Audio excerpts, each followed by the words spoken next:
invité, professeur de droit constitutionnel à Université de Paris, c'est l'ancien nom de Paris Descartes, Frédéric Rouvillois, bonjour. Bonjour Martial. Merci d'être là, d'avoir retrouvé le chemin de TV Liberté, Oui, vous connaissez bien. Absolument. Mais vous avez, on s'était quitté d'ailleurs avec un terrible pamphlet intitulé Emmanuel Macron, liquidation, Emmanuel Macron et le saint-simonisme, et on vous retrouve comme romancier avec un mauvais maître, c'est l'ouvrage aux éditions La Nouvelle Librairie.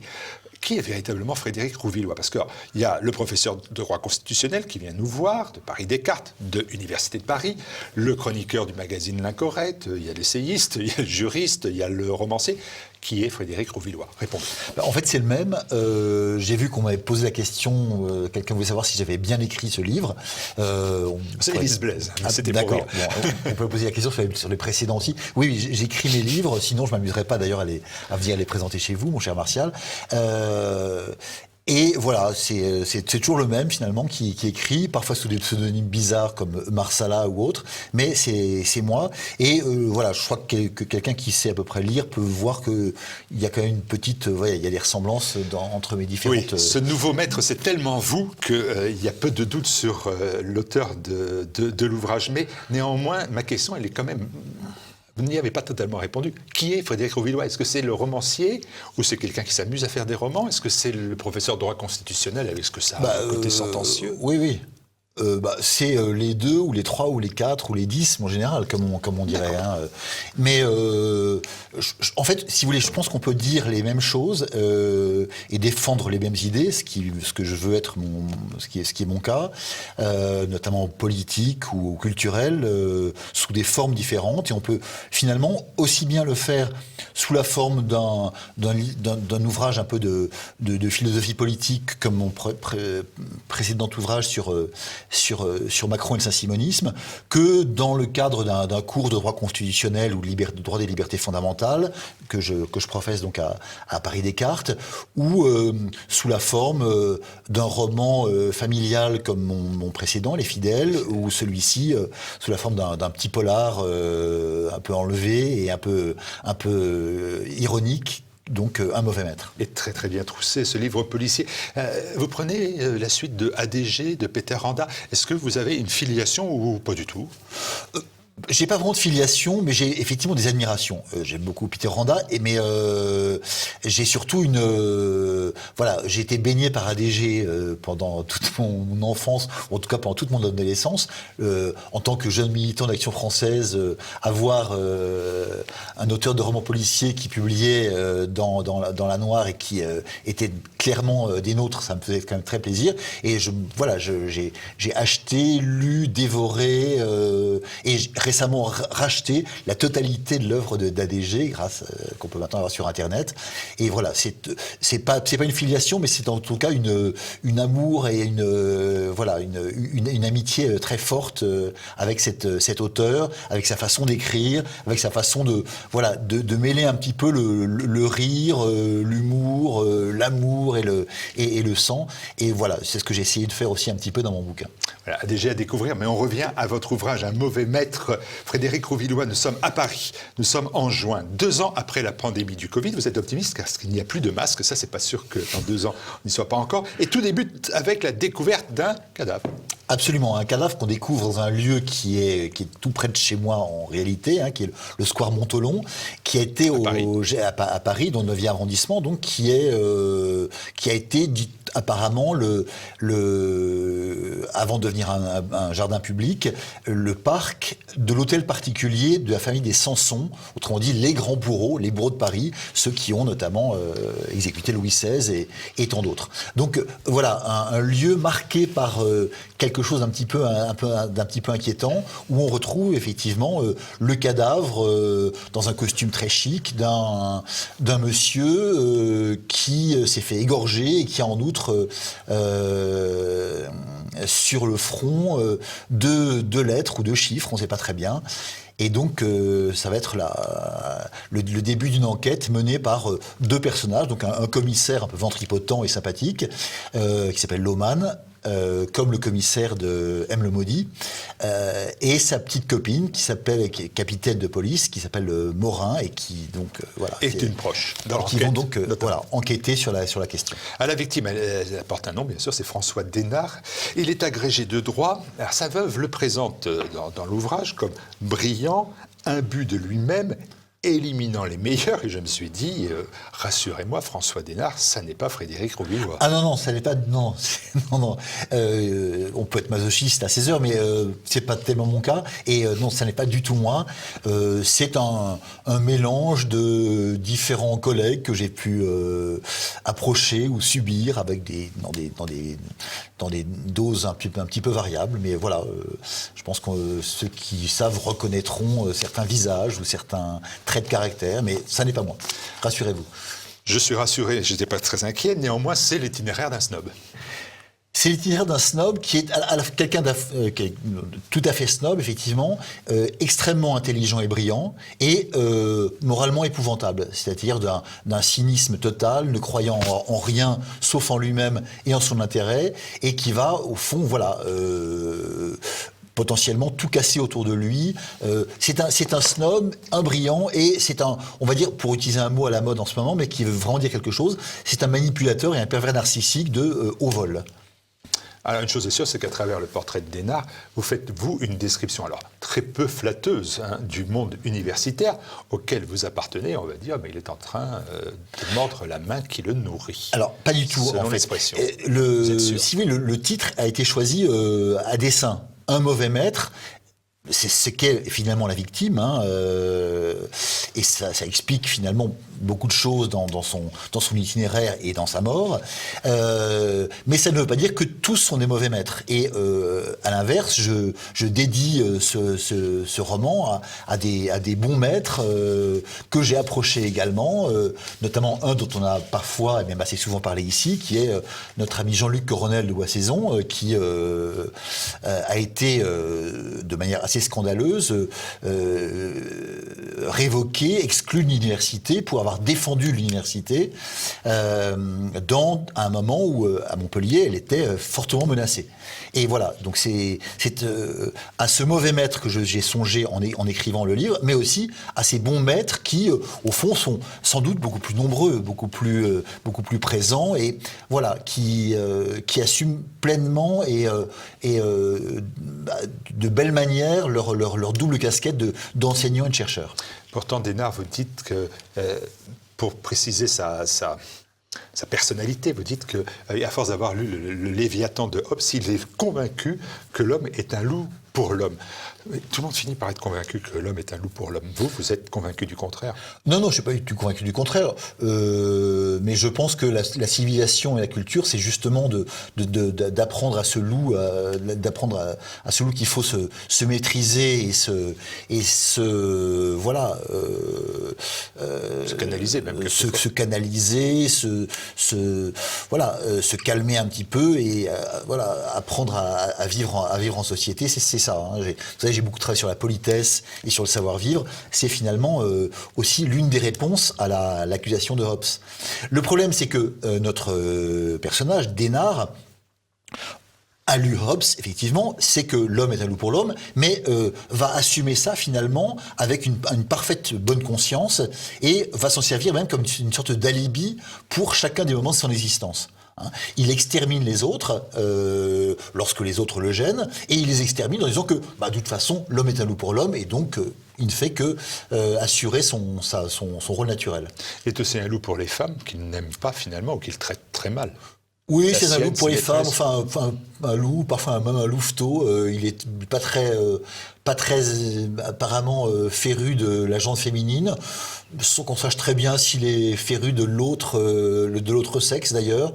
Mais voilà, ce qu'il aime surtout, c'est moins leur faire du bien que leur faire du mal. Il y a dans l'ouvrage, bien sûr, je l'ai dit, une description du monde universitaire qui ne donne pas véritablement envie d'y appartenir. Et puis, il y a... Vous avez tort. Oui, mais enfin, c'est celui qui n'a pas pu qui en parle. Il y a dans l'ouvrage un récit très intéressant du passage de l'agrégation. Et à vous lire, là, c'est pas aussi honorable ascenseur professionnel qu'on pourrait le penser. C'est une chose très bizarre, ce concours d'agrégation. Donc, c'est un l'agrégation grand du concours. supérieur, c'est un concours Vous avez passé. que j'ai passé, et qui permet donc à des jeunes universitaires qui sont docteurs, eh bien, de devenir directement professeurs, sans passer parfois par la case maître de conférence. Et donc, ça permet à des jeunes d'être professeurs d'université à parfois 27 ans ou 28 ans, donc très très jeunes, notamment par rapport aux carrières habituelles chez les littéraires ou les mathématiciens ou les physiciens ou les historiens ou autres, qui sont quasiment jamais profs avant 40 ans. Donc ça, c'est un accélérateur de carrière, mais un accélérateur bizarre, dans la mesure où ce concours d'agrégation du supérieur est un concours qui se fait devant un jury de 7 personnes et qui se fait entièrement à l'oral. Et comme c'est un tout petit milieu, naturellement, tout le monde connaît tout le monde. Et le candidat à l'agrégation qui passe devant ce jury, parfois a en face de lui quelqu'un qui a été son directeur de thèse, ou a été membre de son jury de thèse, ou avec lequel il a des relations anciennes et soit très bonnes, soit très mauvaises. Bref, les choses sont presque faussées d'avance. Et c'est compensé par le fait que, il y a une espèce on va dire, de convenant, de savoir-vivre, et aussi d'équilibre des forces et de la terreur, qui fait que, grosso modo, on arrive quand même à des résultats qui sont à peu près satisfaisants en général. Mais voilà, les possibilités de contournement, de triche, d'extermination sont également assez fortes. Vous expliquez quelque chose que je ne savais pas, la leçon en 80 heures. 24 heures. Ah, moi j'avais 24. Non, en 24. Oui, c'est un peu la leçon mythique, effectivement, de ce concours d'agrégation. C'est-à-dire, vous tirez votre sujet qui vous est remis par un des membres du jury, par exemple à 9h du matin, et le lendemain matin, à 9h du matin, vous passez votre, entre guillemets, leçon, qui doit durer 45 minutes, et qui obéit à des critères formels et de fond extrêmement rigoureux, devant le jury au complet. Et entre les deux, entre le 9h du matin du jour J et 9h du matin du jour J+1, vous avez toute liberté pour faire votre leçon et pour faire appel à une équipe généralement composée de doctorants, d'autres universitaires, de maîtres de conférences, etc. Éventuellement d'autres candidats qui passent le même concours que vous, qui vont venir vous aider à construire cette leçon, donc, et qui parfois, pour certains d'entre eux, vont en profiter pour vous glisser quelques pots de banane bien sentis sous les pieds, afin que la concurrence soit moins rude. C'est le cas de Desnard. Mais est-ce que cette leçon de 24 heures, c'est quasiment une industrialisation du processus? C'est-à-dire que ceux qui ont les moyens, pas seulement intellectuels, peuvent se prendre les meilleurs autour d'eux pendant ces 24 heures et créer vraiment une équipe, une team gagnante, si vous me permettez l'expression. Oui, mais c'est une industrialisation qui théoriquement se fait un peu sur le long terme. C'est-à-dire que celui qui passe l'agrégation, mettons à 30 ans, il a eu 3, 4, 5, 6 ans pour essayer de réfléchir à cette future team, pour que ce soit une dream team et pas une nightmare team. Les mots en anglais, on va se faire disputer. Et donc, pour faire en sorte que ça marche. Pourquoi vous avez passé l'agrégation? Comment? Pourquoi vous avez passé l'agrégation? Vous saviez tout ça? Non? Ah, bien sûr, tout à fait. Vous avez accepté tout ça? J'ai accepté tout ça et je me suis trouvé une équipe qui était suffisamment bonne pour que ça marche. Je comprends pas très bien, c'est une attitude un peu schizophrène. C'est-à-dire, d'un côté, vous me dites, cette agrégation, c'est quand même des processus qui sont des processus viciés, si j'ai bien compris, quand même, souvent. Mais moi, je l'ai passé, oui. Je trouve que ça a intérêt. Le problème, c'est que ce sont des processus viciés, mais qui sont en réalité, c'est un peu comme la démocratie d'après Churchill, si vous voulez. C'est le pire des concours de recrutement du supérieur, mais en même temps le seul possible. Et avec un système de mention, de mots qui ont une importance dans la mention. Alors ça c'est pour la thèse, pour le doctorat. Effectivement, pour le doctorat, c'était le cas en tout cas jusqu'à il y a assez peu de temps, où finalement la question c'était pas lorsqu'on soutenait une thèse de doctorat, donc vous écrivez l'équivalent d'un bouquin de 4, 5, 6 800 pages sur un sujet donné, vous mettez 3, 4, 5, 6 ans ou 7 ans pour le faire. Et ensuite, à la fin de la chose, il y a la soutenance, qui est le moment clé, puisque là encore, vous passez devant généralement une demi-douzaine de personnes, d'universitaires, qui vont vous décider que votre thèse est suffisante pour que vous deveniez docteur, et surtout pour que vous ayez les mentions, à l'époque, les mentions nécessaires, c'est-à-dire, grosso modo, si on n'avait pas la meilleure mention, donc la mention très honorable avec félicitations du jury à l'unanimité, les chances de poursuivre une carrière universitaire étaient quasiment nulles. Pas totalement nulles, mais quasiment nulles. Et donc, au fond, la question, c'était ça. Tout le monde devenait docteur, et tout le monde devient docteur quasiment une fois que la machine a été enclenchée. Mais voilà, tout le monde n'obtenait pas cette mention suprême, et ceux qui n'obtenaient pas, eh bien, finalement, avaient perdu tout le temps de leur thèse, puisque leur carrière, finalement, s'arrêtait là.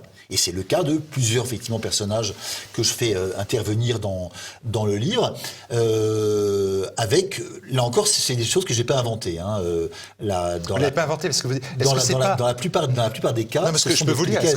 Pour vous citer, est-ce que c'est pas le fruit de votre imagination malade, surexcitée par la tension nerveuse et par la paranoïa inhérente à ce type de concours? Non, justement. Je vous lis. Oui, non, justement pas.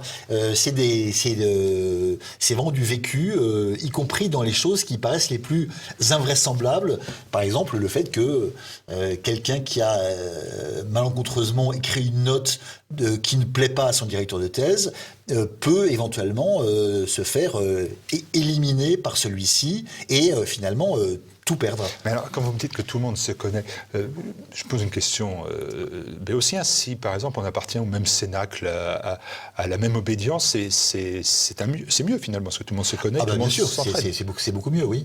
Même obédience humaniste ou politique ou religieuse, etc. Effectivement, il y a des tas d'éléments qui vont entrer en compte et qui font que, dans certains cas, si vous êtes marqué politiquement, par exemple, vos chances d'être reçu sont plus faibles que si vous étiez d'un autre bord, dans la mesure où, comme je vous le disais, rien n'est anonyme. Il n'y a pas de copie anonyme, tout se fait à l'oral.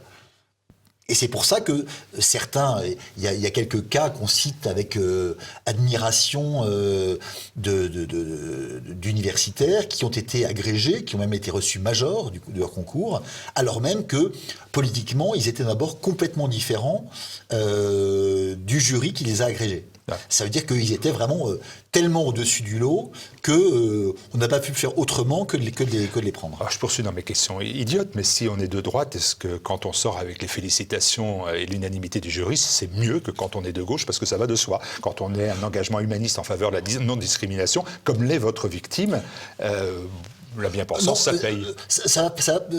Voilà. Je pense que ça ne va pas de soi. Même quand on est de gauche, même quand on est parfaitement de la même obédience, etc., on n'est pas sûr à 100% que... Voilà. Il y a quand même, si vous voulez, néanmoins une déontologie universitaire qui fait que celui qui est vraiment mauvais, même si par ailleurs il a tous les éléments nécessaires, eh bien, il ne sera pas pris. D'accord. Mais pour vous, aussi bien dans le doctorat qu'à l'agrégation. Pour vous, il faut quand même être sincèrement démocrate, humaniste, européiste pour réussir aujourd'hui dans l'université. Disons que ça facilite les choses. C'est un ascenseur. Ça facilite considérablement les choses et inversement, être du bord contraire les rend beaucoup plus compliqués. Ça ne rend pas les choses impossibles, ça les rend plus compliquées. Mais malheureusement, les spectateurs de Télé Liberté savent qu'il en va de même à peu près dans toutes les carrières, quelles qu'elles soient quasiment. Il n'y a pas tellement d'exceptions. Une chose est sûre, c'est que la victime, lui, ne sort pas du cercle de la raison. Elle a fait ce choix-là. Il a été rebelle étant jeune, mais il a compris qu'il fallait suivre le chemin de la bien-pensance, on va dire. Voilà, c'est ça. Donc, mon personnage, effectivement, a été monarchiste et même survivantiste, et même un survivantisme marginal qui s'appelle étienniste dans sa jeunesse. Mais en fait, voilà, on comprend assez rapidement qu'il a surtout été par snobisme et par carriérisme. Et on comprend surtout qu'au moment opportun, il a su effectivement virer de bord et prendre une trajectoire qui était plus prometteuse pour la suite de ses carrières. Vous auriez pu le croiser pendant sa jeunesse. Non, les survivantismes, j'ai jamais fréquenté. Mais effectivement, oui, sinon, pourquoi pas.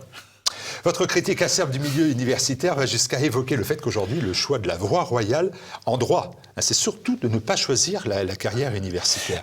Et ça, c'est important pour tous ceux qui font du droit, qui nous écoutent, tous les parents qui ont des enfants. Disons que c'est quelqu'un qui ça rapporte plus. Déjà. Ça rapporte plus, voilà. En un sens, on peut dire que ça n'a jamais rapporté. Mais jadis, je crois que le pouvoir d'achat des profs de droit au cours du XXe siècle a été divisé par 10. Donc c'est pas tout à fait sans intérêt. C'est-à-dire que voilà, un prof de droit était un grand notable au début du XXe siècle et à la fin du XXe siècle, il gagne grosso modo deux fois ce que gagne un instituteur. Donc mais il y avait le prestige. Il y avait encore. Il y avait le prestige. Il y a encore le prestige quand même. Ça c'est effectivement. On peut quand même le constater. Mais bon, en même temps, voilà, c'est un peu comme pour les militaires, si vous voulez. Hein. C'est un prestige qui a de plus en plus un côté suranné, un côté poussiéreux pour certains, et de fait.